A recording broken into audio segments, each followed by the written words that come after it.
and when I was a teenager, I wasn't serving God, and so it was very difficult for me to deal with my struggle with the way that I looked. I always was comparing myself to other women and to other girls, and I think every woman struggles with that at some point. And how do we stop comparing ourselves and saying, you know, does my face look as pretty as her face, or do my legs look as nice as her legs? And I carried that into my life even after I came to know Jesus. That it was still something that I couldn't seem to overcome, that I couldn't seem to walk away from. And it wasn't until, I guess, I had just had my first son. My first son was just a few weeks old, and I had had a really bad day. For me, whenever I really struggled with body image, and one of the things that I would do is just eat a ton of food. Like, I would just eat and eat and eat and eat, like, out of my emotions. And I had had one of those days. I had a new baby and I was feeling very emotional, and my husband came in and he said, "When are you going to just choose to be free?"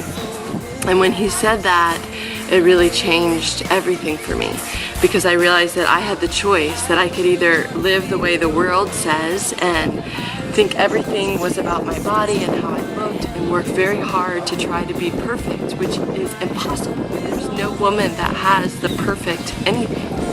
Or I could choose to be free. I could choose to enjoy the one life that I've been given, to not live in bondage, to not live hating myself and hating the way that I looked, but to live free from all of that, and to really focus on the plan and the purpose of God. And that's why I called my book Beautiful, because I wanted to write a book about a beautiful life, not just a beautiful face or a beautiful body, but a beautiful life. And so I just encourage any of you young people and young girls that are watching this, that God has a beautiful life for you, a life that makes a difference in this world, a life that others will remember one day.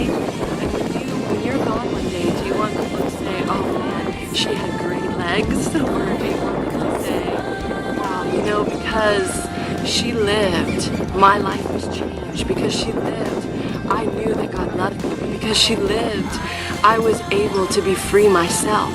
And I don't know about you, but for me, I want to live a life that sets other people free. And I want to live free. I want to be able to fully enjoy the life that God has given me and live a beautiful life from the inside out, not just on the outside.